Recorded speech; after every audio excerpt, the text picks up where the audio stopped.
Test, 1, 2, testing, test. Can everybody hear me? Go up a little.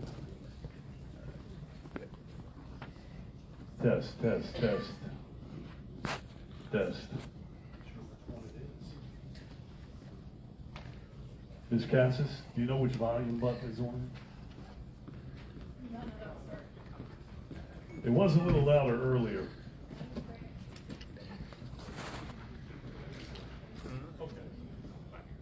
First off, thank you everybody for joining us here tonight. My name is Captain Steve Simons, and I oversee the Community Services section within the Patrol Division. On behalf of the Sheriff's Office, I want to express my gratitude for your presence tonight. I'd also like to acknowledge and thank my colleagues from the Sheriff's Office who are also here with us. When I call your name, if you could stand up. We haven't changed volume yet, have we? Before I introduce everybody, just to reiterate what Ms. Cassis said earlier, if you need some water over on the bar area, there's bottled water. There's also an agenda. If you didn't pick one up when you came in, you can grab an agenda for this evening.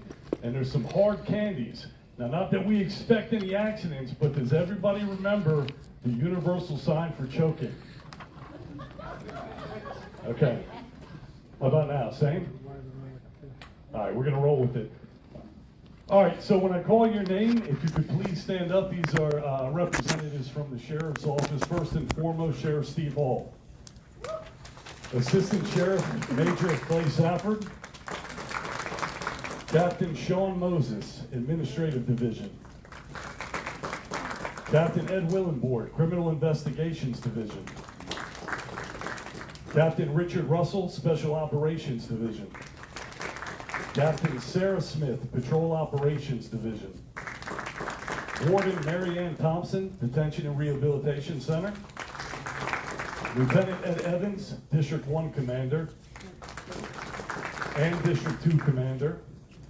Lieutenant Thomas Hedrick, District 3 Commander. Lieutenant Corey Ellis, District 4 Commander. Sergeant Austin Schultz, Criminal Investigations Division. Miss Kelly Castle, Crime Analyst. Miss Stacy Hancock, Crime Analyst. Miss Anna Joy Bustler, Corrections Analyst. Miss Elisa Cassis, Public Information Officer. Sergeant Anthony Whitkey, Cops Unit Supervisor. Deputy Andrew Holton, Cops Unit.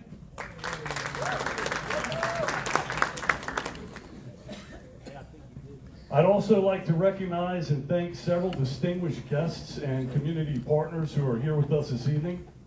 Commissioner Mike Hewitt and County Administrator David Weisskopf.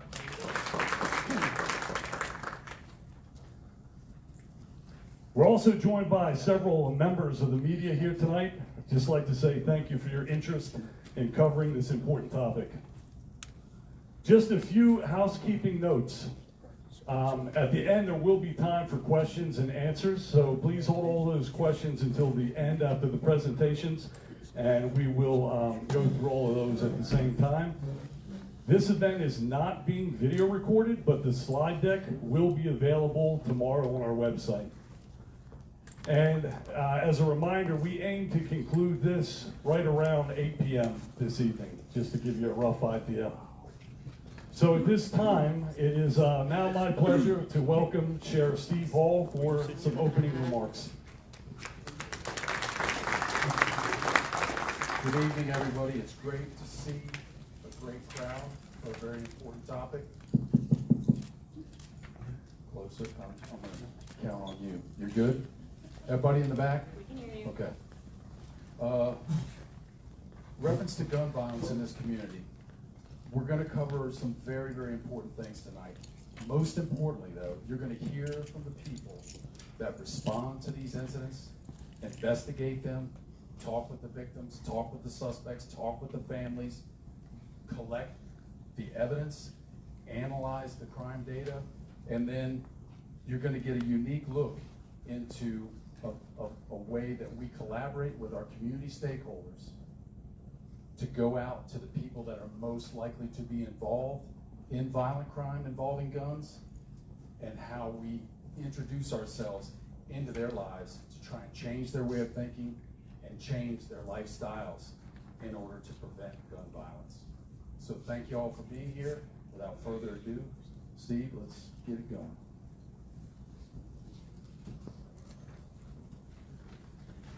I do want one go back because I neglected in the beginning to mention, I want to thank all of you, the residents of St. Mary's County, for being out here tonight, especially the ones that rearranged your schedules and thought this important enough to come and join us in person. So thank you. The former FBI director, James Comey, noted, "At the heart of a good policing is the belief that the community and the police are in this together to solve problems." And I agree. I would add that the community itself is one of our most important partners. So thank you if you showed up here tonight for that. The focus of tonight's event is gun violence. It's gun violence within our community. You have these sheets in front of you. I'm not going to read everything to include the presenters, but there's basically 5 topics. Understanding gun violence in our community, a snapshot of incarcerated offenders related to gun violence, proactive enforcement efforts to curb gun violence, and group violence intervention. Lastly, the growing concern about unserialized firearms. So kicking off this evening is Ms. Kelly Castle, who will present on understanding gun violence in our community.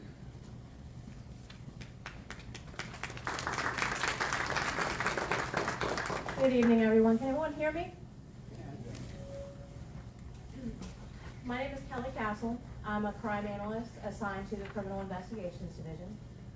The data that I'm going to be presenting to you this evening, it reflects the crimes involving firearms between 2018 and 2024. It's a 7-year span. I'm also going to be presenting to you the role that group violence has played in these crimes. So what is group violence? Group violence is described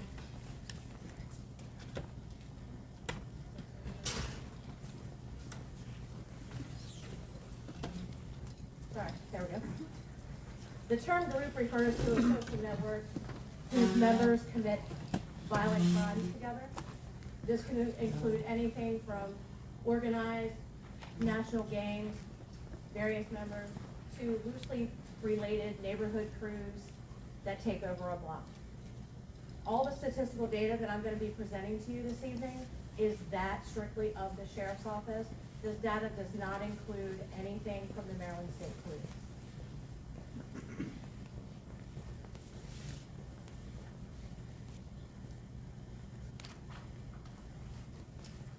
From 2018 to 2024, the St. Mary's County Sheriff's Office handled 20 murders by firearm.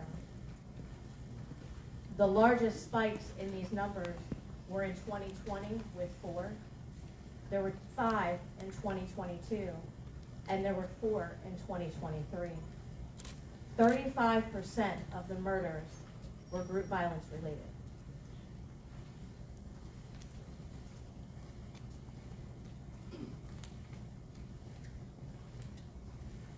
Contact shootings. Contact shootings are non-fatal shootings wherein a person is physically struck with a bullet. From 2018 to 2024, we saw a significant rise in these types of crimes. While there was a rise in these types of crimes, there was also an increase in gun and group violence in our communities. In 2023, 11 out of 12 contact shootings were group violence related. Just let that sink in for a minute. 11 out of 12 were group violence related. Overall, there is 59% of the contact shootings in St. Mary's County have been group violence related.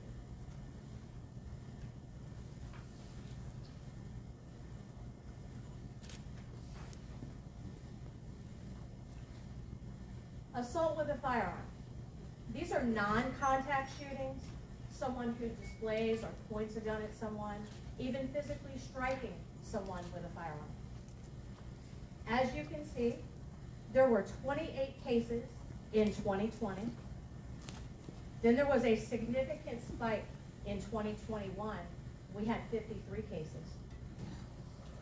That is an 89% increase in this type of crime in 1 year.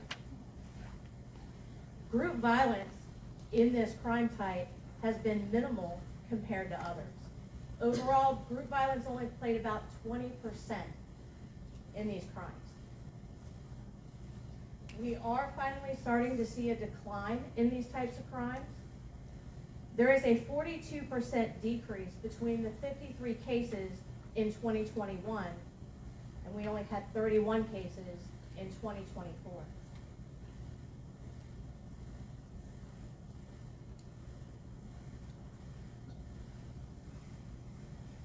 Reckless endangerment. These are gun crimes that are caused property damage by bullets or recovered shell casings at the scene of a crime. As you can also see with this crime type, these have increased between 2020 and 2024.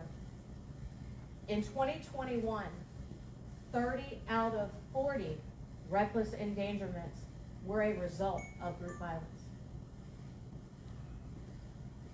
56% of all cases have been group violence related. Thankfully, we are seeing a decline in these crimes as well. There was a 28% decrease between the 50 cases in 2022 and the 36 cases that we had in 2024.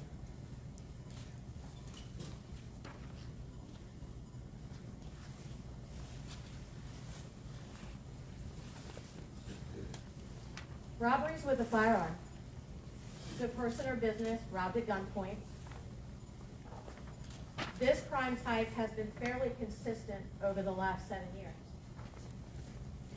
There was a 59% decrease between the 17 cases in 2023 and the 7 cases in 2024. That is the most significant decline we've had since 2018. Group violence involvement in this crime type has been minimal at 20% as well.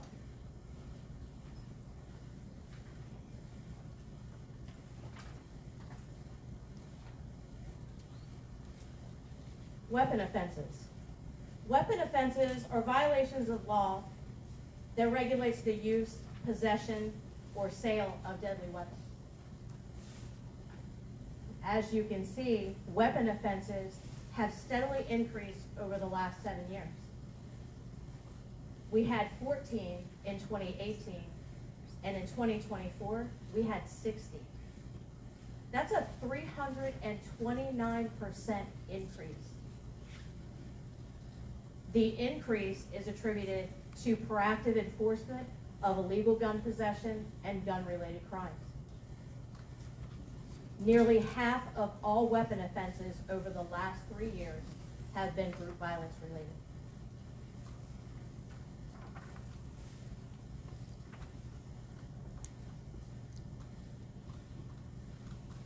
And just to recap some of those statistics, between 2018 and 2024, the St. Mary's County Sheriff's Office handled 891 gun-related crimes.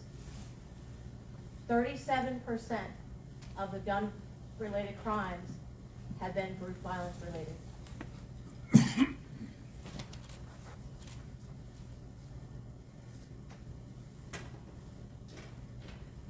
So now that we've talked about the types of crimes that have occurred in St. Mary's County, let's talk about where they have occurred in St. Mary's County. This graph shows you the gun crimes that have occurred from Able. These are in alphabetical order, by the way. This shows Able through Hollywood.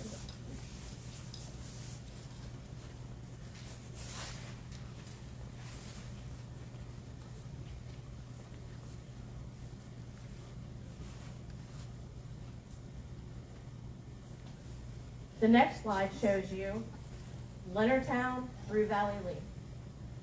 Now let's talk about some of these numbers.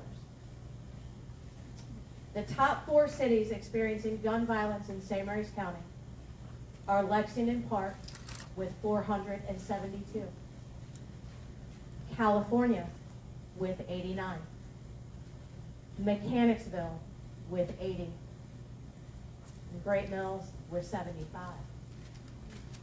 53% of the gun crimes have occurred in Lexington Park.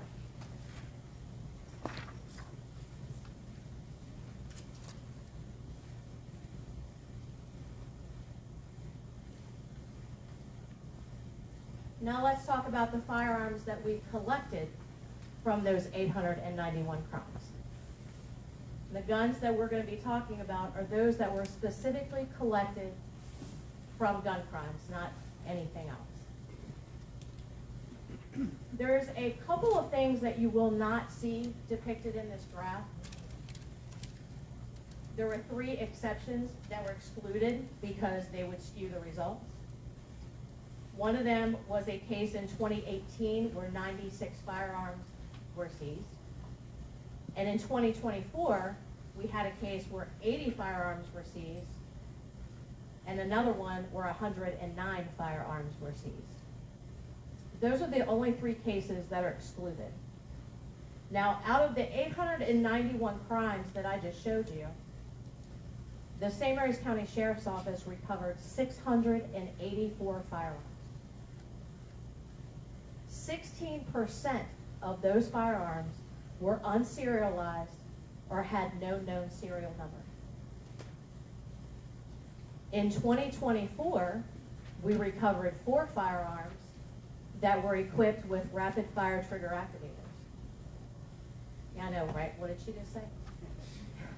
A rapid fire trigger activator is a device that accelerates the rate of fire from a firearm. You may have also heard these referred to as switches, machine gun conversion devices, etc. The ATF will be explaining these devices in more depth during their presentation.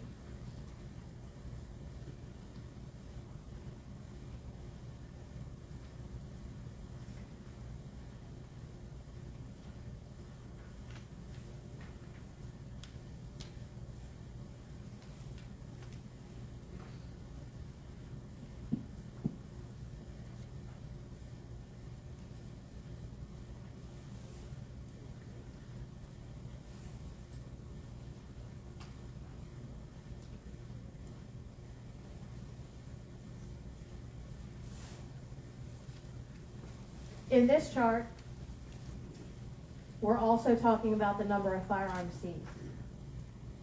Now you can see in 2018, we started out with like 3.8. You can see an increase in 2020 to 9.3, and in 2021 with 8.7. And then in 22, it rose to an all-time high of 13.1. These are the averages of the guns that we collect per month. The spikes that you see in this data, they coincide with the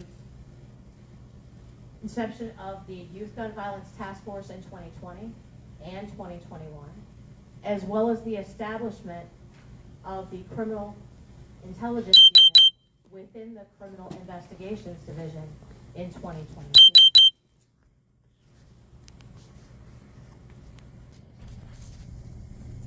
This chart is comparing 2023 to 2024. We have characterized and categorized the charges to murder, assault and attempted murder, robbery and home invasion, illegal possession, reckless endangerment, and disarming an officer.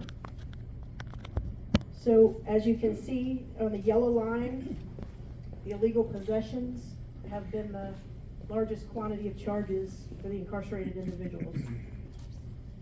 For December 2023, we had a total of 53 incarcerated individuals with gun charges. And at the end of December 2024, just last month, we had 69. But that difference in 16 persons, still with the population, both ends of the year, We were at 21% incarcerated individuals with gun charges.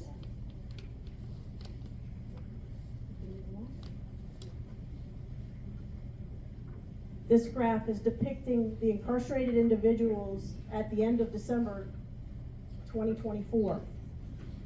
So the total over here is 69 incarcerated individuals with gun charges. They might have more than one gun charge, but we use the highest charge and I put them in the count. 11 for murder, 20 for assault and attempted murder, 1 for robbery and home invasion, 36 were charged with illegal possession, 1 reckless endangerment. So 69 at the end of December. Of those 69 incarcerated individuals, 16% are in pre-sentence investigation. Those are circuit court cases, so those are convicted, not sentenced. 10% had a local sentence, are with us in the detention center. 3% have state sentences, and that means they're waiting to be transferred to the Department of Corrections. And 57% still awaiting trial.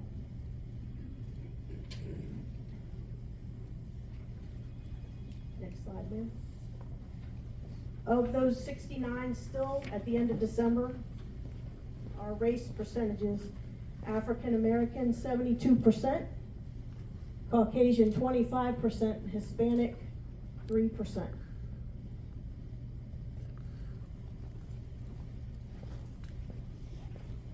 Of those 69 at the end of December, genders, we had 1 female, 68 males with gun charges.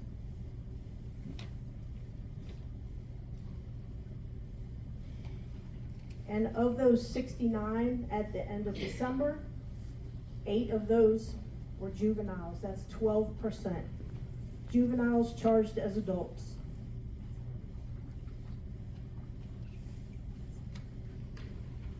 I thank you for your time, and I turn it over to Captain Sarah Smith.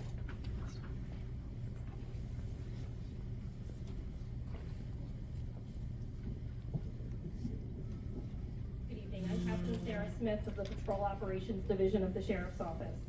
The Patrol Operations Division is responsible for responding to the immediate needs of the citizens, conducting proactive enforcement 24 hours a day, 7 days a week. Some of our proactive enforcement for the last quarter includes items like vehicle stops, premise checks, and crime prevention initiatives within our communities. To ensure our actions are producing positive outcomes and results that reduce gun violence in our communities, we're conducting briefs 3 times a week in a forum that includes our division commanders, our district commanders, our squad commanders, our analysts that you see here tonight, and our investigative units. Also included in that is our detention and rehabilitation staff. Through these briefs and forums that we're conducting 3 times a week, we're able to make sure that we take information, we share it amongst divisions, and our proactive enforcement is targeted in areas where they need us the most. So if you look at these heat maps for the last quarter of 2024, you'll see our firearms-related offenses on the right, and on the left, you'll see how that corresponds to the density of our proactive enforcement. The green and yellow is the lighter density of those total numbers, and the red and orange are where our officers are conducting more proactive enforcement. During that time frame, we've been able to, as you guys have seen in the previous slides, come in contact with more individuals that are involved in group violence and collect more firearms and make more arrests. We can't do that without that collaborative enforcement effort of all of our divisions working together, starting with the patrol division.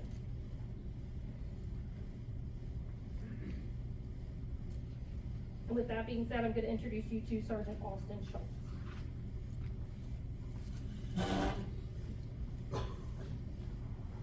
Thank you.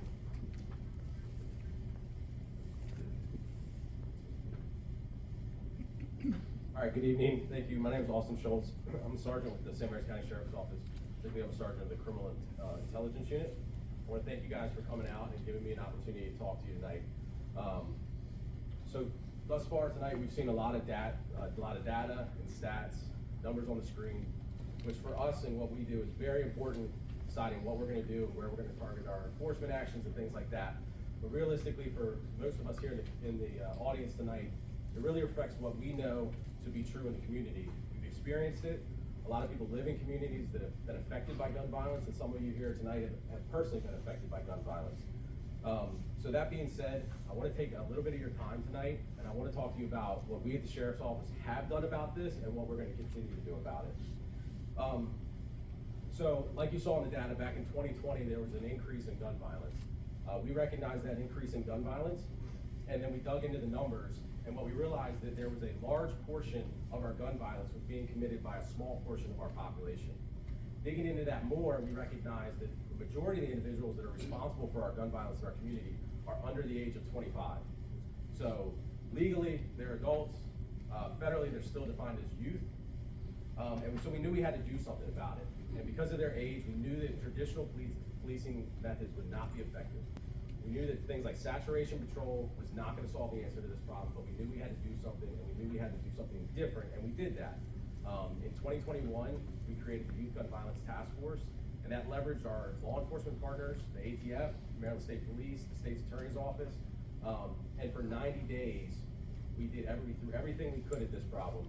The task force from its inception was always designed to be a temporary task force lasting only 90 days, and that was for twofold. One, we knew that this much law enforcement actions and operations in the community would likely strain the community, and we didn't want to do anything to draw a divide between us and the community, but we knew we needed to take that proactive approach. And we also, being that we had thrown everything we had at it, we had to deal with manpower as well. We could only do it for so long before those officers had to go back to things like schools, traffic enforcement, patrol, and things of that nature. So during that 90 days, we were responsible for executing 105 search and seizure warrants, seizing 19 firearms, and effectuating 65 arrests.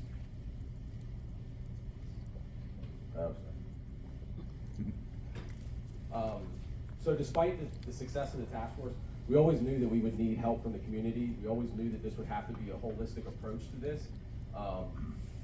We knew that we couldn't do this alone. And some of you may have heard me say this, but we knew we couldn't arrest our way out of this problem. We truly needed the help of everybody. And unfortunately, we started to see firearm violence start to rise a little bit after the completion of the task force. So in response to that, in 2022, the Criminal Intelligence Unit, CIU, was created. CIU was designed from its inception to be long-term, to be permanent, and to carry on what the task force was doing, but in a long-term manner and with the help of the community.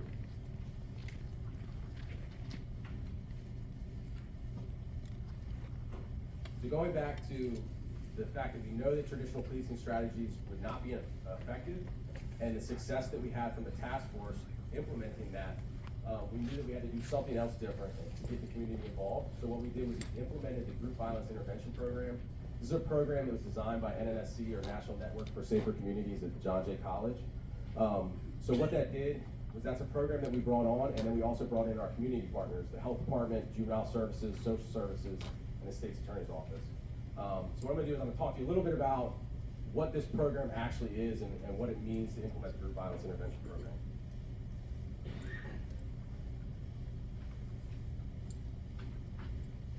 So one part of the GVI model is that it uses the resources that we already have here in the community. We don't necessarily need to bring in any outside resources. And what we do is we try to address the root cause of group violence. I have a few things listed up here, and realistically what that looks like is some people need help getting to the MBA, they need help with childcare, they might need help with housing, they might need a positive role model in their life, they might need a positive outlet in their life. There's numerous things that for some of us are given, but for others they're not. And what this program was designed to do was address that root cause and see how we can help. And later I'll talk about custom notifications, but that's part of it. Not everybody needs the same thing to help them get out of the lifestyle they're in. Some people need something different. For one person, they might need help with housing. For another person, they might just need somebody positive around them.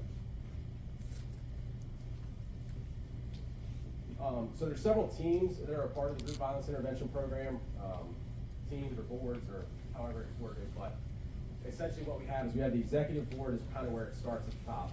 We meet semi-annually. We discuss things like program updates and program progress. And after that, we have the administrative team. The administrative team, we meet on a weekly basis to discuss things like program updates and coordinate upcoming events, which at the end of this slide, I'll show you we have an upcoming event excited to talk about. And then we also meet on a bi-weekly basis for a shooting review. The shooting review is an opportunity where I get to speak to, particularly Michelle and Marcus here with the health department, about recent shootings that we've had, who have we identified that are perpetrating that shooting, who's victims of that shooting, where it's occurring, and also talk about who we believe might be victimized by the next shooting and who might be responsible for the next shooting, and attempt to get ahead of it. And with that information, we take that information and we go into the community and we do what's called a custom notification. So a custom notification is really the core or at the foundation of what GBI is. So with custom notifications, what we do is the team, who you'll get to meet tonight, we actually go into the community and we meet these individuals where they are, whether they be victimized by gun violence, perpetrators of it, future perpetrators that we think we've identified. We go into the community. If they'll invite us into the living room, we'll go into the living room and talk to them. If not, we'll talk to them on the porch, and if they won't do that, we'll leave a card for them. Unfortunately, some of these individuals we have to talk to in the jail, but we go wherever they are, we go meet them where they are, and try to get them to where we want them to be. The message that we deliver that message using a CORE acronym: consequences, opportunity, responsibility, and empowerment. And again, this is customized to that individual in the sense that we talk to them and we try to figure out what do they need, what is it causing them to take part in this lifestyle, and how can we get them out of it. So the first part of the message is the consequences. This is a very brief segment. It's delivered by law enforcement, typically myself. What we do here is we let them know that they've been identified as either being victims of or perpetrators of gun violence. So they're not acting anonymously. We know who they are. We're identifying them up front and letting them know that we know that they are involved. We let them know that we're here. We care about them. We want to see them be successful, and we want to see them get help. But we're also here to let them know that we are done with firearm violence in the community, and it's not going to be tolerated. If they continue with firearm violence in the community, there will be consequences, and what those consequences could potentially be. Again, this is the brief segment of the notification, and next we move on to opportunity, which is a great opportunity to pass it on to Michelle and Marcus here. That was a good pass.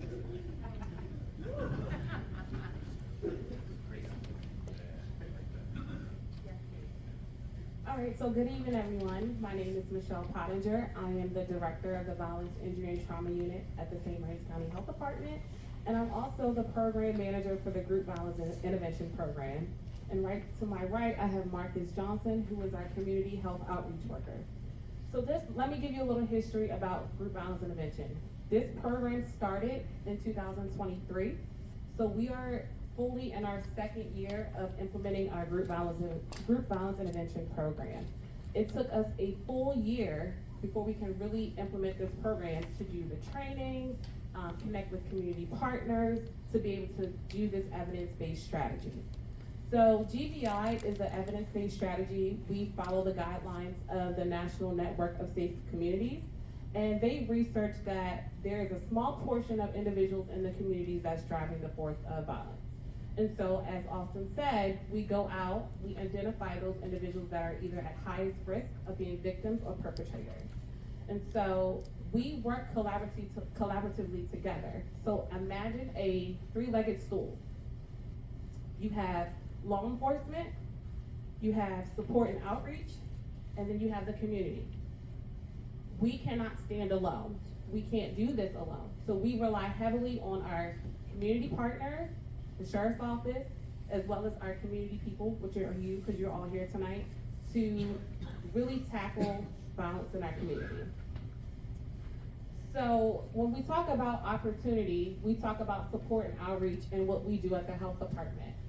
We offer many services to support families that are either victims or perpetrators of gun violence. So to date, we have completed 49 custom notifications, which are our in-person, face-to-face interactions with individuals. We've completed those in the community and at the detention center. And so some of the services that we're able to offer is employment, expungement clinics for individuals that have been released from jail, but they really need to clean their record up so they can seek employment services and opportunities. We also offered mediation services, crisis counseling, and then at the health department, we have our youth mentoring program. where we connect youth to mentoring organizations in the community. And this is a preventative strategy to kind of prevent violence from going down that way. I'm gonna pass it along to Marcus so he can talk a little bit more about what the custom notification looks like. And then we will also get into like how that looks like as far as services. All right, once again, I'm Marcus. Can everybody hear me? Can you hear me? Okay. All right, so I'm Marcus. Marcus Johnson, let's say that. My question here is to do the connection piece. So as he said with the custom notification, a lot of times we go into these people's homes, we go into the jails. Can you hear me? Yeah. Okay, all right. So a lot of times, like I said, I'm the connection piece. A lot of times we go into the home or to the jail. You see Officer Schultz, you see another officer, you ain't gonna really wanna talk to them, especially if you already been in some trouble. You ain't really the type to probably give a lot of bad information. So I'm the one that they get the information to. I'm the one that they tell, hey, I need the ID. Hey, I need that job for me.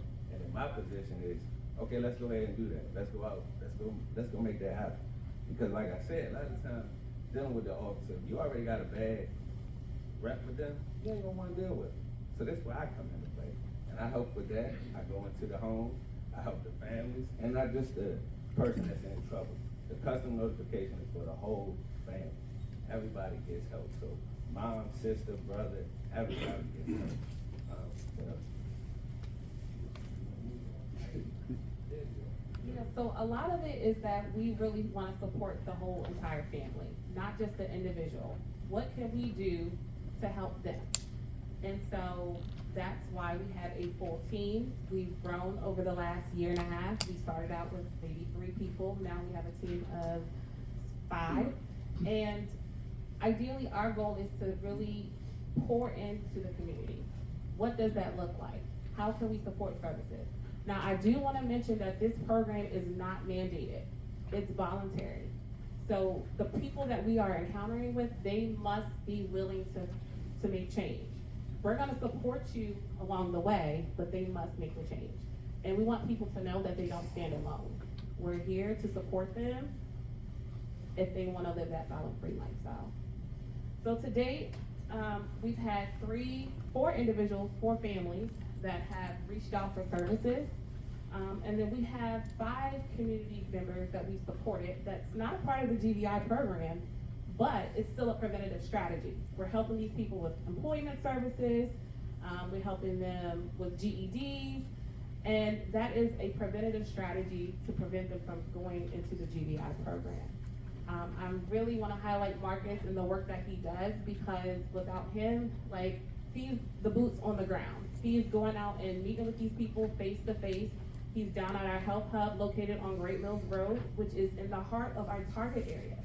Like Kelly said, 400 and some gun-related crimes happen in Lexington Park. That's where we need to be.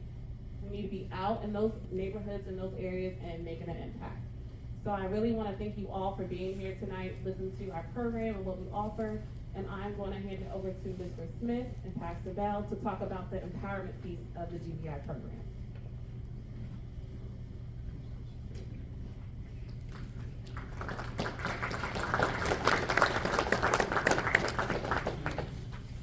Dangerous thing to give a pastor or preacher a microphone.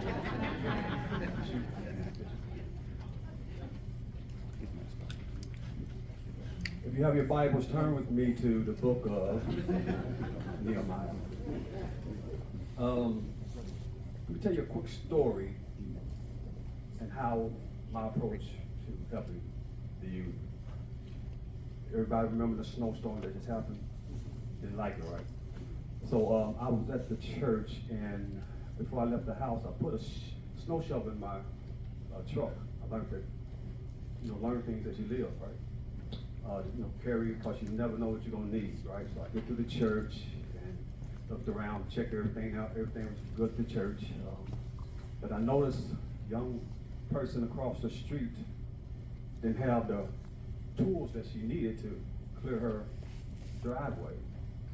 Matter of fact, she had a dustpan trying to clear her driveway. And And I'm like, what type of person would I be if I had, you know, what she needed and didn't offer? So I walked up to her and took my shovel and I said, need any help? She accepted the help. Why did I bring it up and why did God drop that in my spirit? This is what we do. We can't force nobody for the help, but sometimes I believe most of us in here probably have what this younger generation needs, and we have to be willing to be bold enough to walk up to them and start the conversation, to ask them, you know, what's needed, right? And in my profession, I'm a pastor and a chaplain, so people is y'all what I do, amen. And I have a strong intention to reach the younger people. So as Michelle said, we not reactive, but we're proactive. So I have a lot of young females, don't have no man in their life that can help with their children. Sometimes they bring their child to me, so I become a mentor, amen, plus whatever else I do. But there's a need, and we as a people need to realize there's a need. What can I do? What can I do to help? Because sitting back is not going to change anything. And I thank God as he added to us, and Pastor John, we actually tag team. Most of the time we don't know what we're going to say when we walk to talk to them, but God always put us together, and we, a perfect example, if you don't mind me taking this one. And actually this is a continuation of one notification we did at the detention center. I think I went first, and I was going to say something about the person, but they had a tattoo on their arm. It was a cross, but I said, I'm gonna hold up. So I did my piece, and then Pastor went, and God used him, and then I said, well, got that cross, so you mind if we pray? And Pastor prayed for him, and after that, Pastor, I'm sorry, I'll call you Pastor. You give me promotion, Assistant Sheriff. Sheriff assisted me into getting the virtual, the ICS system where you can virtually talk to them. And I had made a first, so after we prayed everything, he went back. I told him I'd be in contact with him. So he accessed, so he opened up, and we have some tools. So I made one video meeting with him, and now he is setting up the videos because he said he never talked to him. He ain't nobody to talk to. He's all bottled up and all of this, so he has an outlet now. Someone is willing to listen to him. Amen. I'm gonna let Pastor take over, so I'll keep on. I'm John Smith, Pastor John Smith. I just used Big John to many other things. Group violence intervention. This is a group right here. It's a very strong group. There's a certain age group that's here right now that's being represented. But that's not the age group that we are trying to help or encourage. We thank you for being here. But the group that we're looking to literally attack, not really attack, but get into their mind, into their thoughts. My thought processes is this. If you get a man to focus, you can get a man to change. And you get a man focused on change, you can get him moving forward. Right now, so many of these young men and women are standing stagnant, going nowhere fast, thinking that they don't have anything to lose. They're more afraid of living than they are of dying. Because living requires responsibility. Living requires you standing up. Living requires you taking accountability for yourself. Group violence intervention is, for me, is getting to the mind and the heart of a man. And these women that I see walking across the top stairs looking like cats in a cage. It's troublesome. It bothers me. It bothers me deeply. I hope it bothers you. We need to help these individuals change their mindset. Because each and every one of us here is one bad decision from being where they are.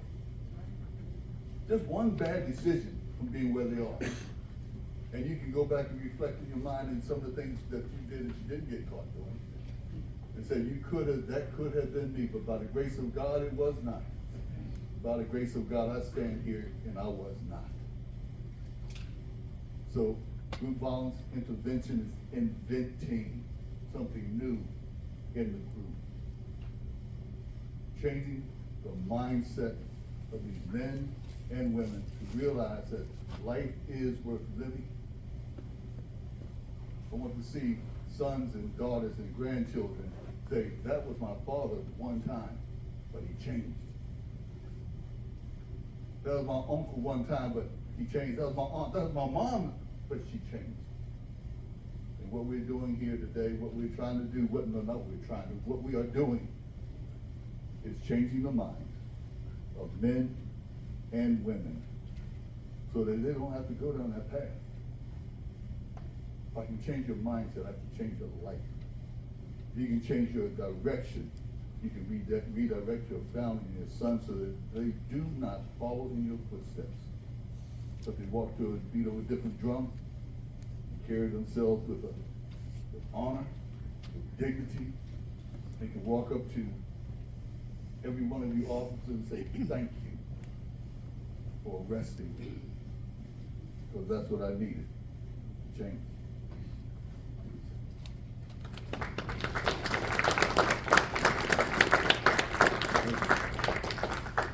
So as you can see, I have an awesome notification team that we go out with, and they bring with them a very powerful message.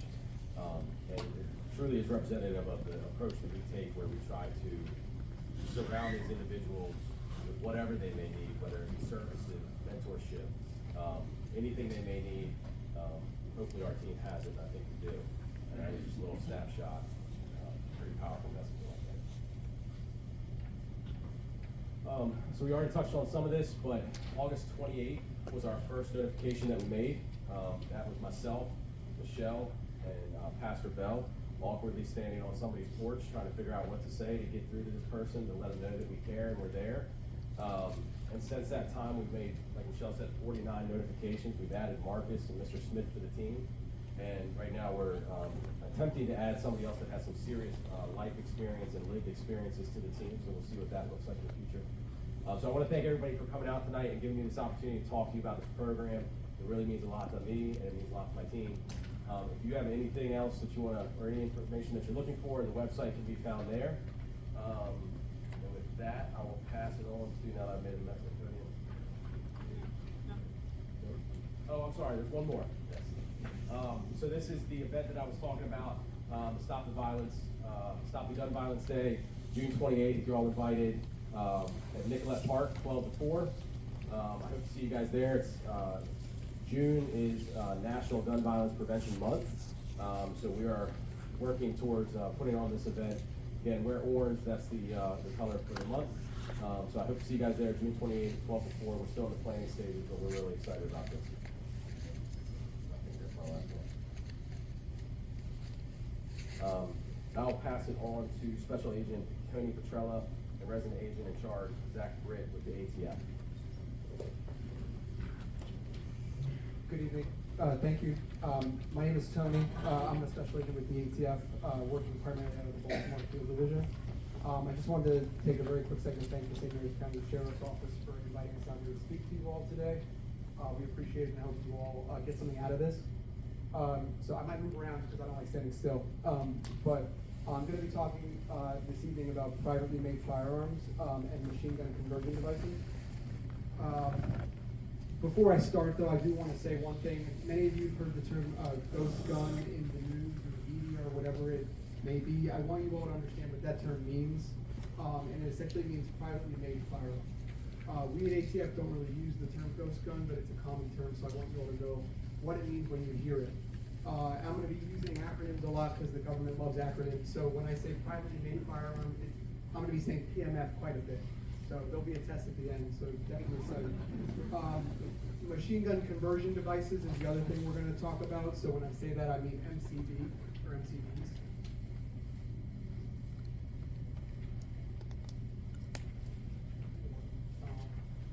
Okay, so I'm not going to bore you with definitions, but I do want to cover what a privately made firearm is that it's essentially a firearm, including the frame or receiver, of any weapon that's made by a person who's not a licensed manufacturer. And these firearms don't have serial numbers placed on them by that manufacturer.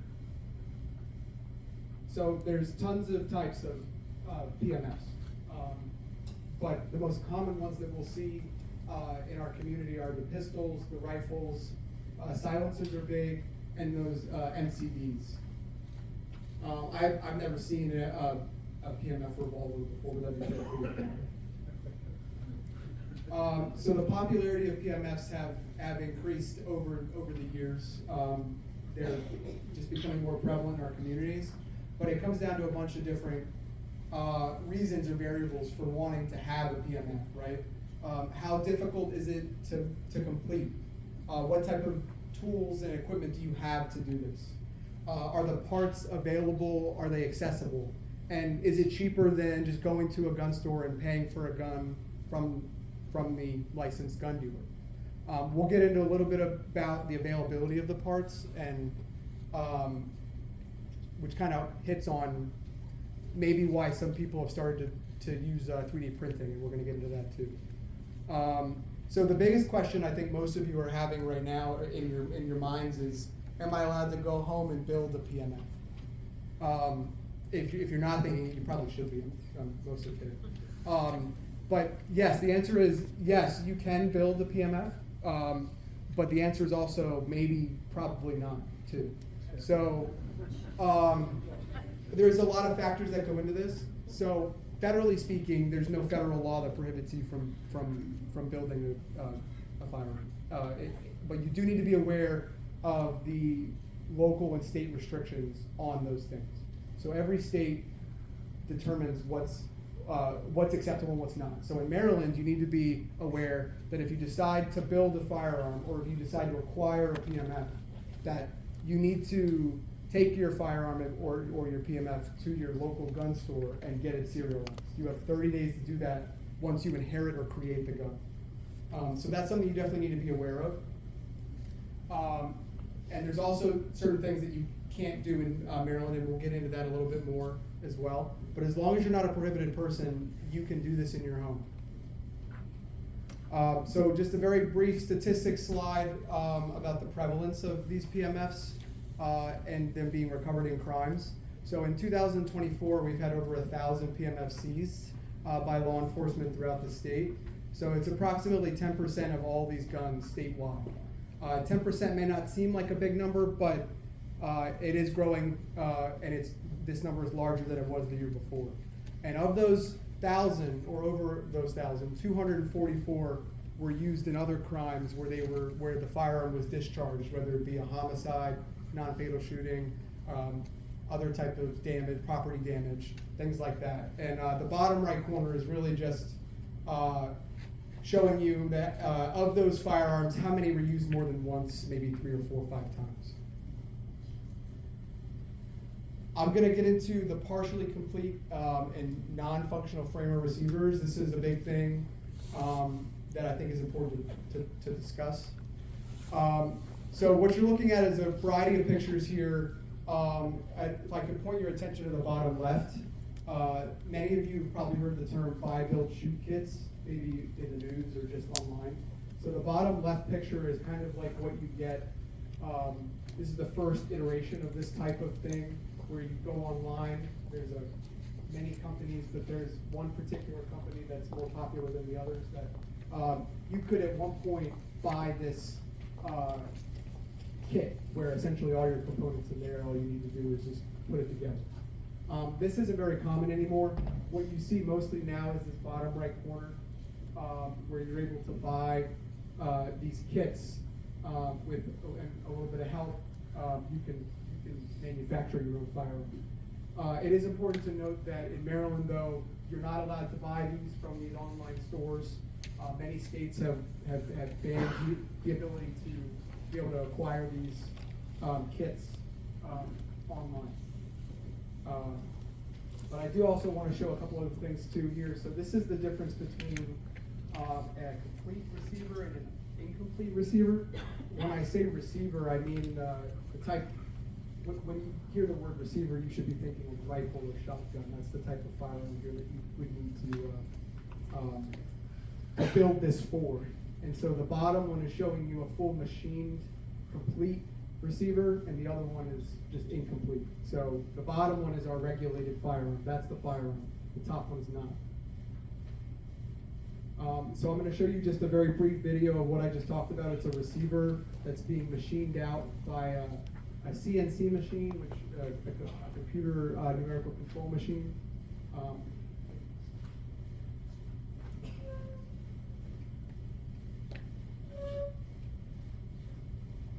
think there should be some audio, but that's okay. It's essentially this machine is doing everything I just showed you in the previous slide. So the bottom part is being machined out, so it can then receive the rest of the parts that you need to complete this. We're going to move on. So this is important to note is that when I'm talking about serial numbers and the identification of some of these things, that it's important to know where to look and what's supposed to be there and what's okay and what's not. So there's a variety of PMFs I've already talked about that are made from partially complete frames. It's important to note that the serial number needs to be on the frame or the receiver of that gun. So when I say frame, I'm really referring to the handgun that you're seeing in front of you. That needs to be on the really the plate underneath where that difficult to point from back here. But it needs to be, there's typically a metal plate that comes with these PMFs where you buy online, and then you're going to need, that's the area that it needs to be serialized. Keep in mind that with PMFs, that parts are very accessible online.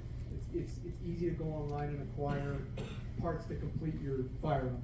So serial numbers that might show up on other areas of the gun that are not on the frame or receiver may not be the serial number that is true to this gun. You still may be in possession of a firearm that doesn't have a serial number. Common manufacturers like Glock, they like to serialize parts. That's not necessarily the serial number that you need to go by, just to keep you up to date. So I'm going to move into 3D printed firearms. And I'm going to show you a video. Now this is a sped up video of about this whole process would have taken about 4 hours, but it's showing you just the capabilities of what a 3D printer can do. And it's printing the frame of our firearm here.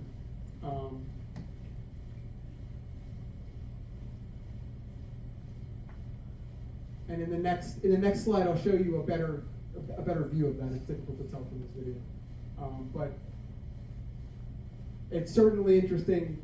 And if you have the technology, you have access to the machine and the materials you need to do this. You see why some people who don't want to acquire a gun at a gun store legally would kind of move to this type of process. So this is a little bit of a better picture here. So you're seeing the frames in the bottom right corner sitting on this bed.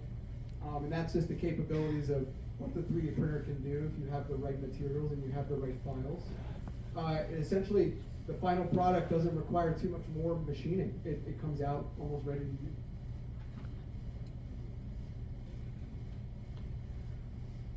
Couple of things just here, just an overview of a variety of 3D printed firearms here. So I do want to point to the top right picture.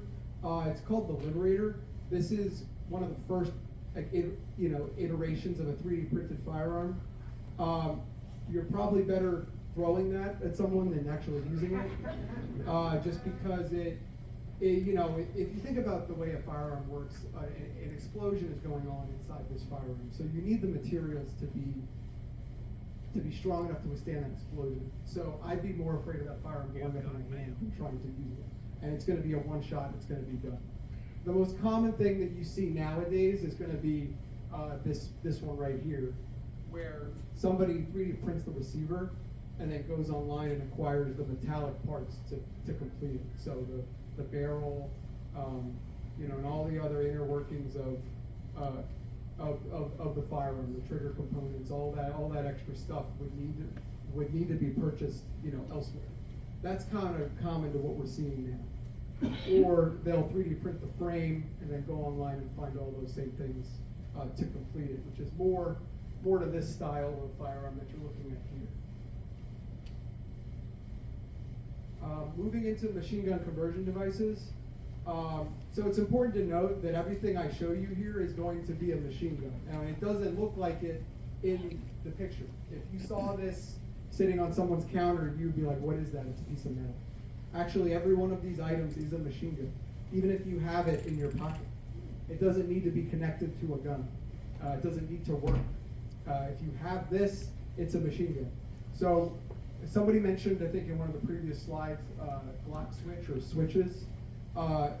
This picture right here kind of captures what that is. Glock isn't in the business of making machine guns or making machine gun conversion devices. These aren't Glock products. So somebody from overseas decided to rip that product off and steal their emblem and put it on the back of a device that makes them, that kind of tricks the firearm into expelling more than one round when you pull with a single press of the trigger. And it gives the user the ability to switch back and forth, hence the word switch, by this little button if it's working correctly. Now these come in all different varieties, so if you're looking at the top corner, the purple and green pictures, those are going to be our 3D printed versions. These are what they call drop-in auto sears. So they'll work with more of a rifle style firearm. So and essentially tricking the firearm to shoot more than one round, which is not how it was designed. One of the more interesting ones is probably in the middle, like the second row over. You can see that actually was a coat hanger before. So somebody took a coat hanger and was pretty creative and then turned it into a machine gun.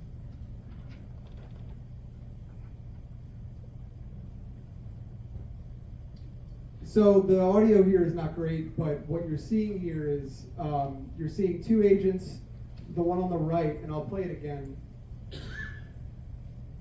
The one on the right is shooting a machine gun.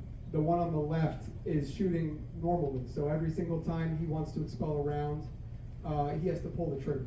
The one on the right has a machine gun conversion device attached to this gun. So you can see the difference, pretty obvious, is that the one on the right is able to quickly expel all his rounds, reload and shoot again before the one on the left is even close.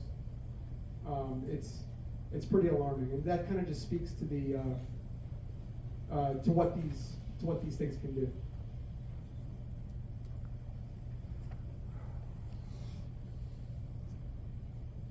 And I think that was everything I had for you. I think I'm supposed to reintroduce Captain Simons now. All right, thank you. Thank you, everybody. Yeah, put your hands together. Very informative. So we're at the part now. We have plenty of time. I don't want anybody to feel rushed. It's the Q&A portion of tonight's event. And we have two microphones. So the one that I'm using, I'm actually going to leave up here at the front table. I'm going to use this other microphone. I'm going to stand in the middle. Don't be shy. If you have a particular question, we would love to hear it. Just a couple of things, though. Please keep in mind, the topics should be about gun violence. We don't really have time to go down a lot of rabbit holes, so if you could keep it about gun violence, and maybe it's a question that wasn't answered in the presentation, or maybe it wasn't even addressed, that's fine. And you have your agendas with you, so if you can refer back to those, it'll also be helpful to keep things moving along. If it's a particular presenter, you can direct your question to. If you're not quite certain, just ask the question and we'll help get it to the right spot. Any questions about the questions that you guys may have? Yes, ma'am. Oh, let's practice. You want to come up to the net? Okay. Yeah. I believe it was mentioned that there were 3 locations that guns were seized, but they were not part of your data, your aggregated data. So would you please tell me where those 3 locations were that those guns were seized? All right, let me get ready. I thought this was a question to the question. You jump right in there, which is fine, but I'm going to switch microphones. That was Ms. Casper. Yes, ma'am. The 3 cases that were excluded from that chart was one in 2018 where 96 firearms were seized. There were 2 cases in 2024. One of them had 80 firearms seized and the other one had 109. No. The 2 are still active, the 2 from 2024? What about the one from 2018? Can you handle that? Mechanicsville. Were they all three in the mechanical area?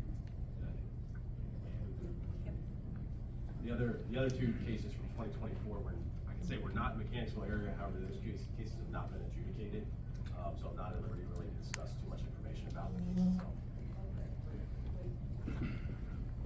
I'll leave it up to the audience. Would you prefer to come up to the middle, or I can bring the microphone around to you? You want to do that? I need the steps, it's fine. I just wanted to say thank you for what you do.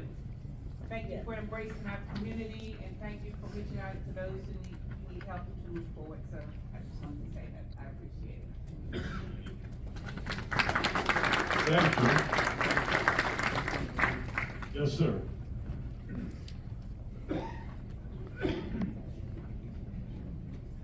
Alright, this is for the sheriff. It was a while back, I could go online and see a report of crimes and so forth, and activity in the neighborhood. I can't see that anymore. Can you explain me to that, what's up with that? I'm glad you asked, because I have somebody over here that I want to keep out tonight. It's Captain Sean Moses.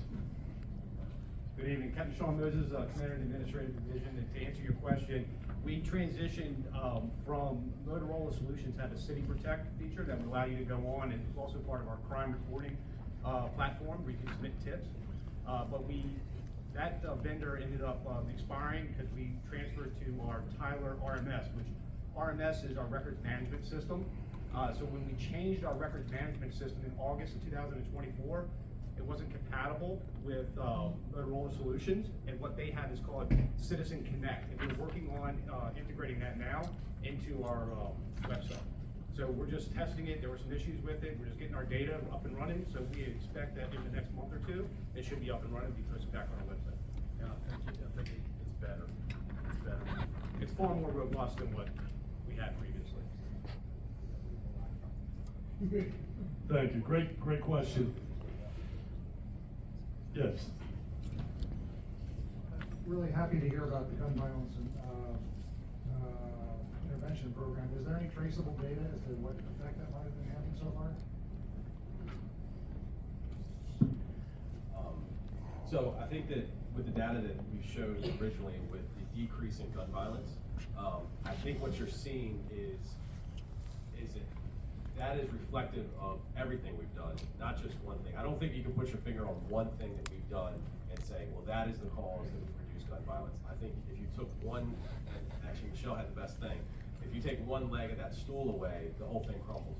So I don't think you can say CIU or the task force or GBI is solely responsible for the reduction in gun violence, but our holistic approach is really responsible. We've had several people reach out to us as a part of the program, which Michelle touched on. Pastor Bell has been in communication with several individuals, but then we've also notified, I believe it was 49 individuals in the community.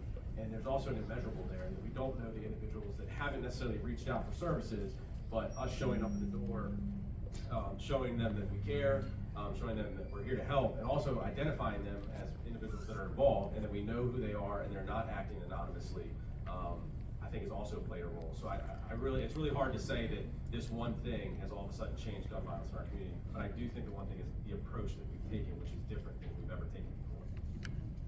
Thank you. Did that answer your question? Thank you.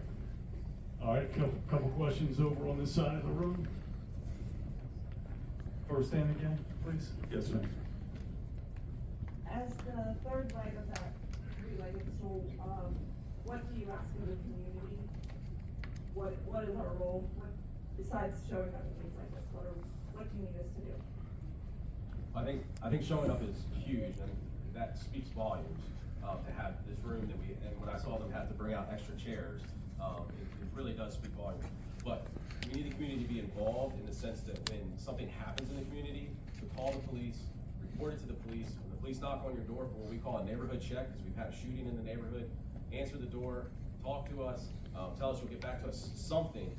Because far too often what we have is we go into these communities that are plagued by firearm violence, and when we knock on doors and we ask, hey, what happened here tonight? There's shell casings spent everywhere. A lot of times we either don't get answers or we don't get any feedback. So that's what we need. We need community members knowing that we're here to help. Talking to us is the way we can do it. Oftentimes, as much as we try with our proactive patrols, we're not there when these incidents happen, but people that live in the community are there every day. So if it happens, if you see it happening, talk to us when we get there. If you hear something happening, report it to us ahead of time. If you know somebody that could benefit from the program, you can always reach out to us and say, hey, there's somebody that I think might benefit from this program. We can go out and speak to them and try to get ahead of this. If you have a family member or anything like that. So there's really what we need is engagement and involvement from the community. And I just want to highlight that we see juveniles and adults. So if you see a juvenile that's, doing some risky behaviors, we have our youth mentoring program at the health department where we connect those youth to mentoring organizations.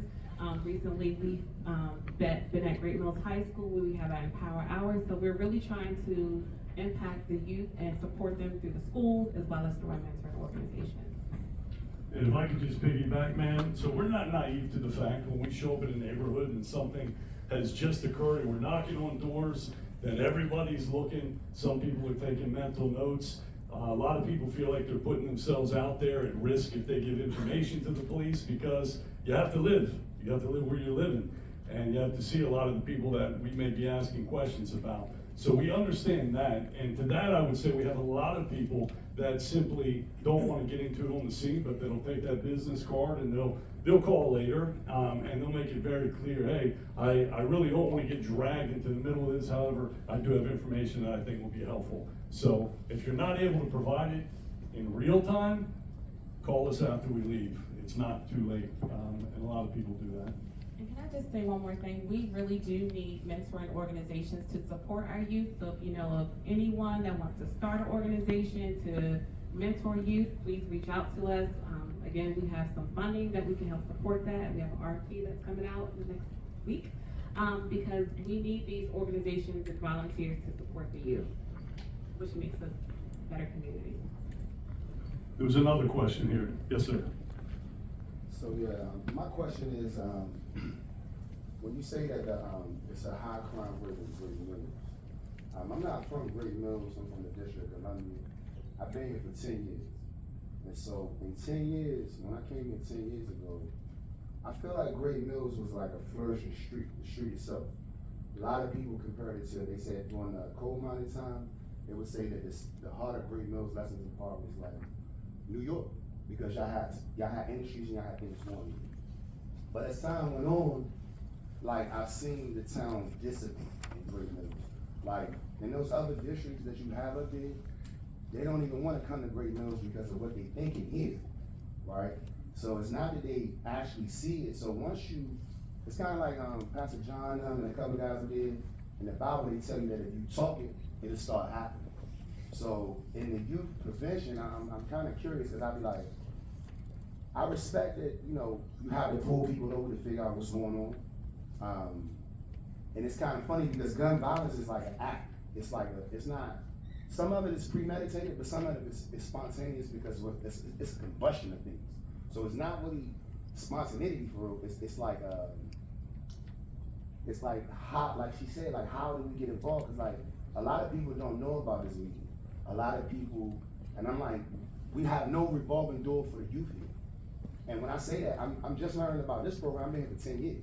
I'm like, there is no door. Now I see like the missions, and like we built a new precinct right here, and I would be like, I thought it would like change Great Mills when you guys put this building here. But there's a lack of respect for the law enforcement here. And the reason why I say that is because at one time you could see you guys down at Nicolette, and you guys will be involved. And then one time your shift changed. So when your shift changed, you started getting outside communications from officers that come with a rough attack. When we know that our kids are behind it, we know that they're behind because you've seen the drug members. So my question to you is like, are we ever gonna get a center that has a revolving door for them? That they don't have to snitch. They can just walk into Because I've been here for 10 years and I've never seen where a person can just go without a condition. They either have to be substance free, it's some type of cause. So like I said, I'm just hearing of this program. But I would be like, it's a lot of people that wanna go do something, but there's not a door for them to walk into. So with this gun violence, when she was mentioning the 80 firearms that was found in 2024, those guns are very, very scary to the average community member because that rapid fire doesn't even make sense. But it's, like they said, it's all in our youth's hands. So I just tell the community here that when you got grandkids, you're supposed to bring them out. You're supposed to bring them with you so they can understand what we're doing. Like this youngster that's right here, he's at the meeting. And so I just think that we don't see enough. It's not a revolving door for the youth here. That's what A few questions built in there. Anybody want to deconstruct that? Any of our panel members? Sure.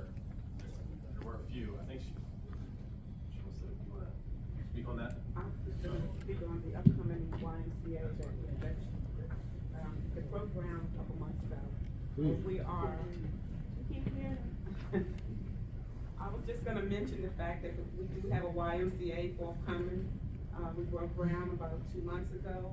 I think that's going to be a lot of the answers to what you're referring to, because I originally, I'm from St. Mary's and I've seen the changes, but I think there's going to be a big difference in the Lexington Park, Great Mills area once this YMCA is implemented and the kids have somewhere to go, something to do, and all the different entities will be a part of that. Yeah, no. I'm gonna flash back. I ran youth programs for over 20 years. One of the biggest obstacles is that we need people to come and connect with kids, listen with kids, so your time is what we need the community to engage with. There are current programs here that exist that don't have people to help sustain the programs to reach the kids. So I would make the recommendation that we check the community websites to see the people who are helping you. There are several programs here. I live on the north end of the county. There's very few things up there. There's always programs down here, but one, the parents have to bring the kids to the program. The second one is, you have to commit to give of yourself and your time. And then funding. That's another big thing that a lot of programs struggle with. So if you write grants, help the programs that are out here. If you have a van and can transport, help transport the kids to the event. But the parents also have to be involved. The officers are one part of it. The programs are one part of it. It is about shared success. I'm gonna go back to the 90s and Deputy Holt will be confirmed. When the Hotspots initiative was here, crime was reduced by 34%. And that's because every arm of the community and the households were involved in it. I'm also a sheriff's office chaplain, and I've been with the agency over 30 years as a volunteer, because they have always been a part of the community. It's not us and them. And sometimes, yes, I've had relatives that have been arrested, but the law is the law. They have a job to do. So for me, get involved, get engaged, give of yourself, your time, and tell people about the program. The library has a list of programs, so that's all I have to say. Thank you. Chaplain Bankins. Yes, sir. Thank you for taking all those steps. You're welcome. Being the old man from Lexington Park, I'm kind of biased. Thank you for being here in Lexington Park. I took notice of the statistics that gave undue prominence to Lexington Park. Labels matter. I'm always concerned that folks see those kind of statistics which apply to a zip code, and our zip code is very large. So I would encourage, rather than barcodes and statistics, that a dot measle chart on a map would be a great help. It would help us better picture where things are. To the mentoring programs, I too want to thank all those who are involved in mentoring programs. Our health department is, obviously the YMCA, the Boys and Girls Club. Pastor James, hold up your hand. Anybody know that we had a Boys and Girls Club here? Sheriff's Department does, they routinely show up. Building bridges, we have all kinds of mentoring programs, and like the lady said, it's a county responsibility to support the youth, because if one kid falters in the county, no matter where they are, is the county's problem. Thank you for all of your help. I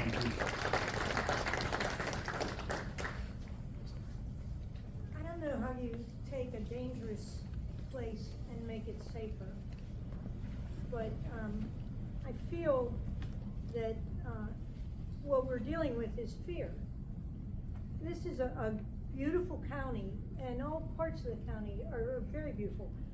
Great Mills is a great place. It's thriving, and they've put so much money into making it improvements, and right now there's a renovation going on.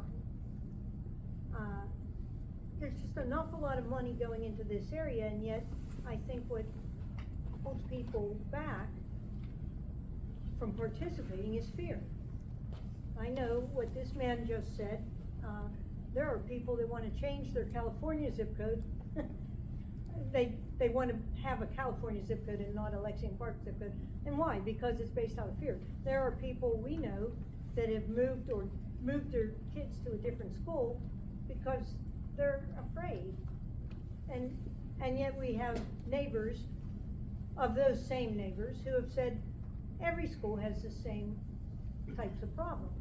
So it seems to me that I'm at a loss on how you take away that fear. And with the improvements that are going on in Lexington Park, I always wonder, wouldn't it be nice to have a gathering place where the youth and middle-aged people, or even the senior citizens, could come and like they have in the villages in Florida, they dance, they have gathering places, but are people going to be afraid? Can you, the policeman, the police force, make an area safe? I just don't know the answer to that. I guess no one does, really. But with the question I have regarding your statistics, you have statistics about guns, and I'm wondering, and the use of guns, but are there any statistics on the causes of what's making these people use the guns? Do they break it down as the type of mental health? Was it is it because there's no father figure, or is it because of destitution and they are desperate? I mean, is there any kind of breakdown like that you know the cause of the increase in gun use, especially in Great Mills area? And I thought something that you said was very profound. And I hope that you looked when they were talking about the statistics. Did you see some of the other places that had large either crimes and or weapon seizures? Where were they? And California. So very, very interesting. I look forward to the opening of the YMCA, because I think that's going to be another opportunity for us to mentor young people. I wanted to touch on one of the other things that I think is very important as far as the statistics, because as you saw, there's been a dramatic drop in gun violence. I think a lot of it has to do with that holistic approach, but I wanted to tell you that our state's attorney, Jamie Sterling, is there, and when you said fear, there has to be an element for the people that are using weapons as tools of terror in our community to be afraid of the law enforcement leg of that stool. And working with Jamie Sterling, putting people in prison when they make that decision to pick up that gun and either try to take a life or take a life is not going to be tolerated. We've been very successful with prosecutions, so my hat's off to this team and to the prosecution, because we get the ingredients, they make the meal. So that's a very important part of what we're trying to do, because, and the other part that I wanted to tell you is I hope that you noticed the shift. So when we get the call When we go to the scene, we're collecting the evidence, we're doing all those things, we make the arrest. It doesn't stop there for us. The office of the sheriff, it's just another division that kicks in and is effective. Corrections. We are constantly at work trying to put people away that need to be and trying to give people an opportunity that want to change their lives. So that made me think of that. So thank you. And also, just to put things into perspective, and this is, I've been with the agency here almost 25 years. I started off in Prince George's County, and I worked in buying with a lot of neighborhoods that are high in crime. But it's easy to lose sight of. Even your neighborhoods or your communities or your schools, business districts with a high amount of crime, oftentimes it's a very small amount of people creating that. And I'll take Great Mills High School, for example, because we've had a number of instances there, but most students there are doing what they're supposed to be doing. They just want to get an education, they want to move on to the next chapter, they want to succeed. It's very, if you put it into perspective, it's not the whole school that's off the chain, and I think sometimes we lose sight of that. And whether you're talking about neighborhoods or schools, most people just want to succeed and do well. And then, unfortunately, the people that make the news are the people that are not doing that. And it does help facilitate and create that fear. I think that's a valid point that you had. Sir, you had a question? Yeah. I just wanted to say that for all of you to sit back and wait for the police to do it is the wrong choice. That's right. The health department has a Healthy St. Mary's partnership that everybody can join. One of the coalitions under that partnership or coalition is the Violent Injury and Trauma Coalition. And it's free to sign up. You don't have to appear in person. They meet virtually, or you can just email or text, and something will be done with the issue that you present. But just go on the Healthy St. Mary's Partnership, Health Department website, and sign up to get the newsletter about what's going on and where it's happening at. Thank you. Thank you.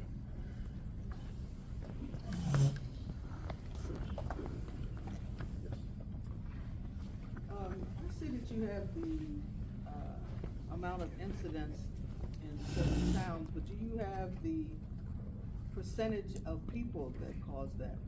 Because you could have a town that has 20 people and have one gun violence incident, but you put one up there and that looks, you think, oh, that has one. But you have another place that has 20,000 citizens and you have 82 gun incidents. So I would like to see that broken down too, to the actual percentage of the people in that area and how it looks.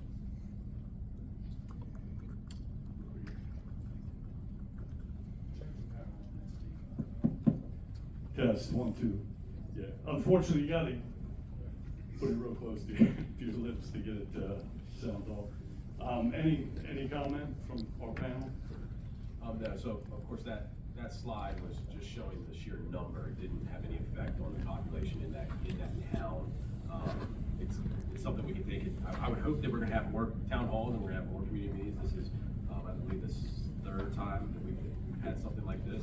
So I hope to have more. So your feedback is definitely appreciated. Thank you. Any other questions? I'll get to you next, I promise. I just wanted to say that I'm a resident of the county, of the lower part of the county, and sadly, I was a victim of gun violence, and I'm still here, fortunately, and my culture and my community that I represent, it is kind of a stigma of dealing with the officers, but I feel like a change is happening with our culture and our community, hence me being here and other people being here, because at my age, I can still be a vessel to the youth and kind of share my experience, but also with me saying this as the weather gets ready to change. In the hot areas that we still have, that we highlighted, there are still youth there, and as the weather changes, you know, it'd be more activity outside. And I got shot in September. The summer before then, it was a lot of things going on around there, and you guys were doing your job, but for me, at some point, it felt like you guys had backpedaled once things had died down compared to, because it was at one point, you guys, as soon as sunfall hit, sunfall dropped, you guys would come around like every hour on the hour, just because you guys knew as well that this was a potential high violent crime area or activity type thing. So this is all that I'm saying. I'm rooting for you guys, and I'm going to continue to be representation, and I want you guys to almost be a little bit easier with the engagement, because, you know, a lot of us come from broken homes, or fathers that did bid, or fathers that weren't there, and some of us are trying to be the dads that we didn't have and be the representation that we didn't have. So it's almost like when we go to Walmart or Target, when it's holiday time, we shop.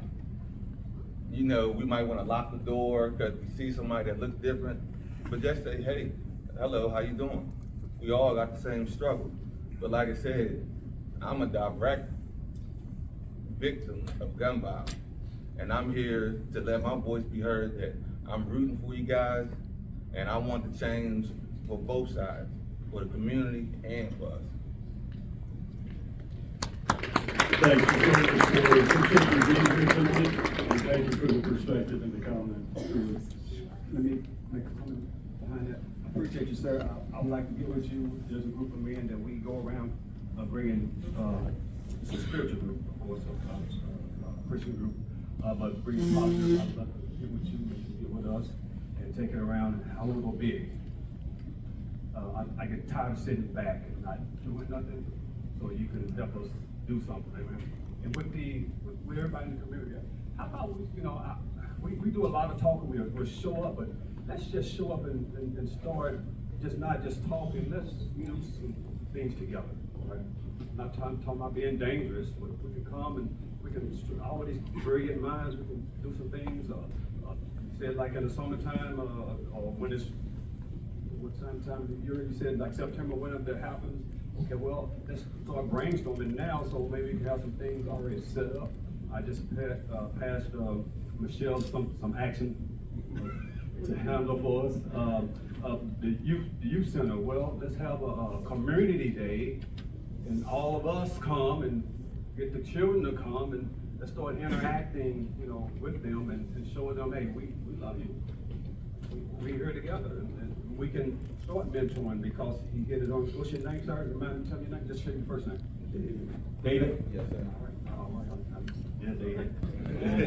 Nice layout. But we can come together and do these things together, and just because I'm not a talker. That's why Sarah asked me to be a part of this. I get tired of talking. I don't really talk a lot. But when it's time for action, I want to be about action. So if y'all want to do something, let's do it together. Yeah. I'm not telling you to go out in the streets, we will be going on the streets with my brother. So we will go to those places and be proactive, because if we don't do nothing but talk, it'll never change. Amen? We'll be taking up an offering. So I do want to say something right quick about David. I did make a Facebook post before I came in here today about this town hall meeting, because I was a little nervous to speak. And not everybody, David was the only one that said that I'd be there. So that's the proactive. He's the only one that said, out of everybody that commented on my post, that I'm coming. So for him to go through what he go through and then be here, that's how you be proactive. And then we also do have a men's meeting on Thursdays at 2 o'clock at the Hub. If anybody do wants to come, all Ray Mills Hub, all men are welcome. And they do have a ladies one. I'm not sure when that time, but men at 2 o'clock. All right, you had a question? Yeah, I do. I'm in property management here in Lexington Park. So one of my properties has had its fair share of problems. Tonight is the first night that I have learned about this program, which really disturbs me.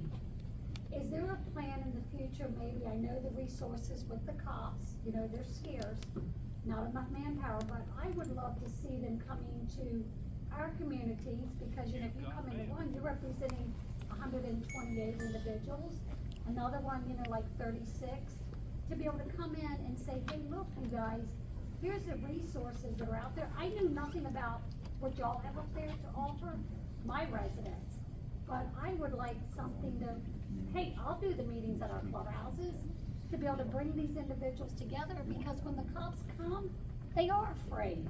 But if they knew about it ahead of time, you know, maybe we could keep these individuals, you know, from having the gun violence on our properties to where the residents are scared to death to come out. So does the sheriff's department plan on coming out of Yeah, I'll take this one. I'm gonna put a couple people on the spot right now. I'd like to introduce Lieutenant Corey Ellis. He's the District 4 Commander for District 4, which includes Lexington Park and Gray Mills. And if he stumbles, we have Sergeant Whippy right here who heads up the cops unit. I'm thinking of working on scheduling one of those meetings with you right For now. the managers, for the property managers, but not for residents. Okay, yeah. So that's something that we've been, see if we get close enough here. That's something that has been an ongoing thing over the last couple of months, has been establishing those relationships and meeting all those apartment managers. And we want to get into those neighborhoods, and we want to have meetings at your clubhouse or come to our district station and host them at our station. So that's something that we've started and that we're going to be putting on the schedule very vigorously this year.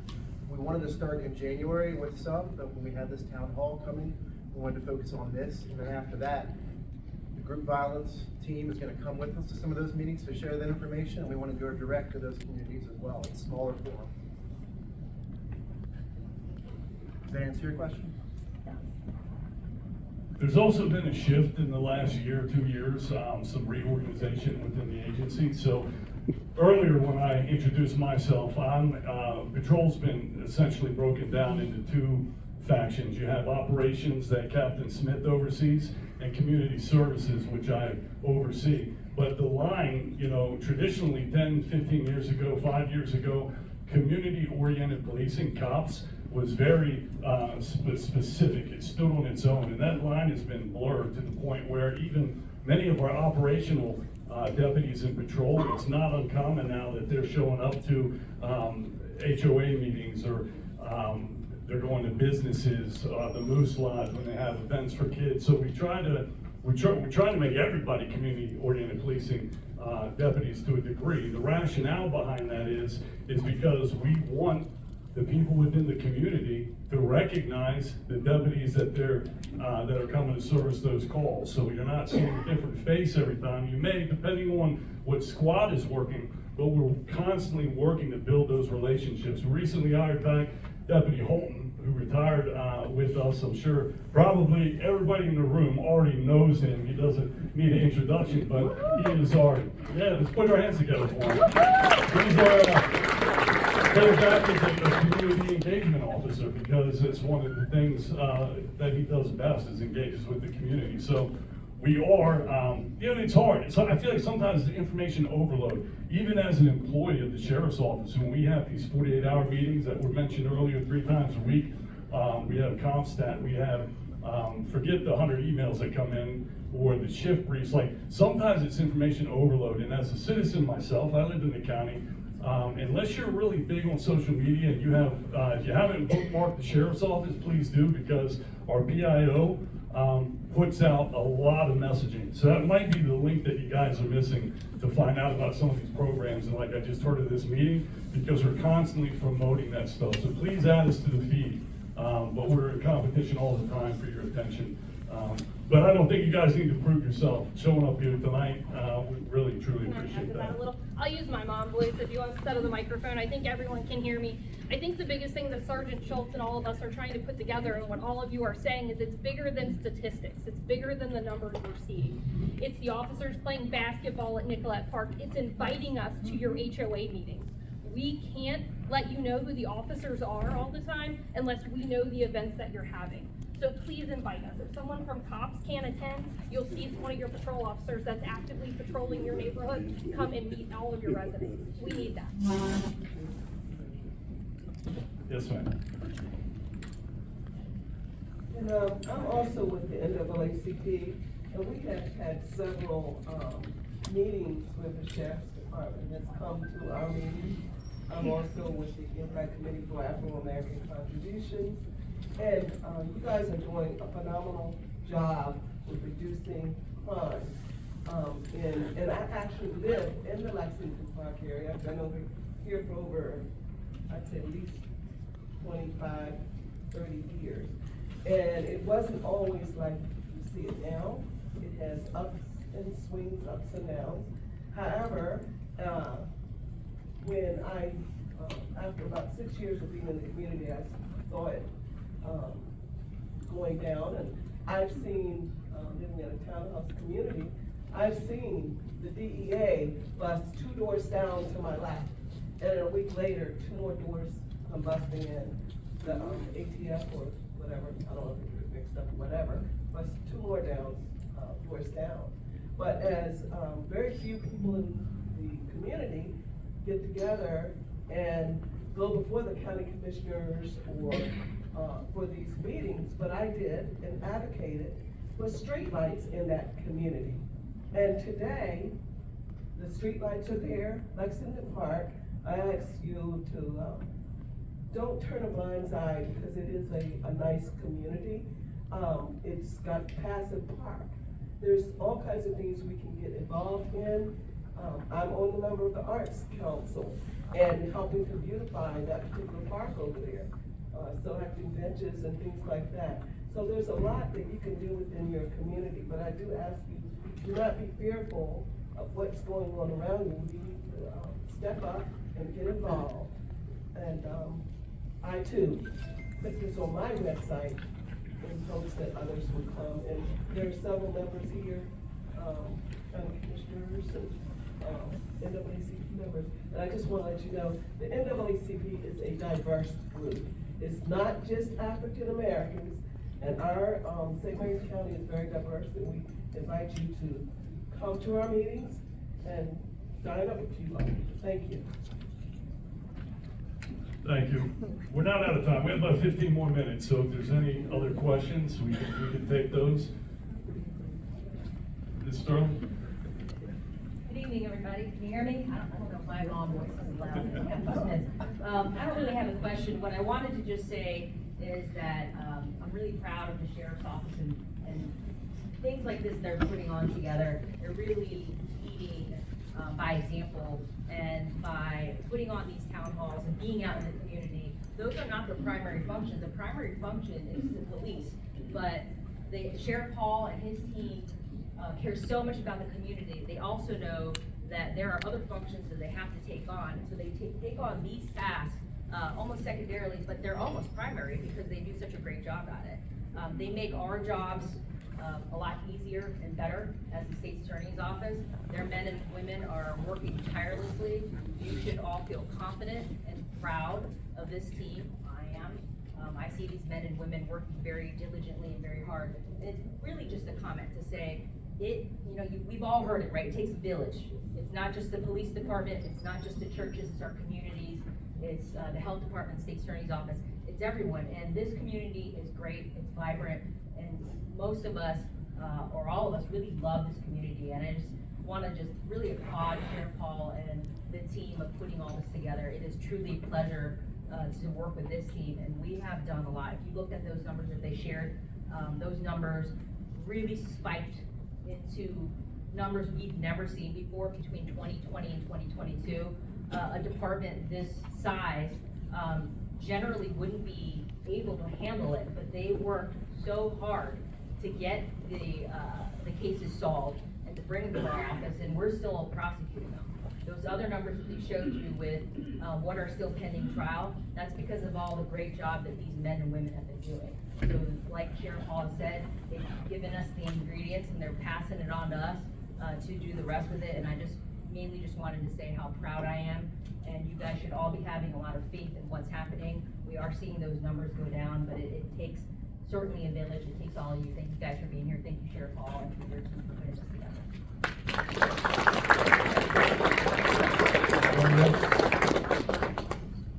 I just wanted to, again, thank everybody for coming out. I know your time is valuable, but we value you, because without you, it doesn't work. So, please, another round of applause for this.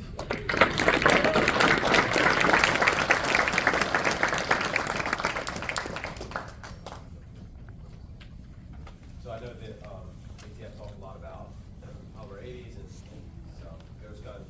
There's some pictures. We do have some representation up here of some firearms that we've recovered. Particularly all of these are your Power 80s or your ghost guns.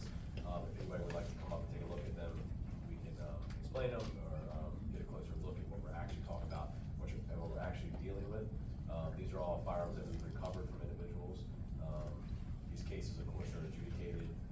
These guns are going on to destruction after that. But these are all firearms that are representations of what we're talking about here tonight. These are guns that we got off individuals that were not allowed to possess them. Some of these are crime guns that were used in shootings and things of that nature. So this is point in case of exactly what we're talking about here tonight. And so before we end the night, I hope to see you guys all at our Community Violence Prevention Day. That is going to be June 28th at Nicolette Park. It's from 12 to 4. It's a free family-oriented event, so bring your kids. And again, it's an event to meet vendors, collaborate with our community partners, and we look forward to seeing you guys all there. So thank you.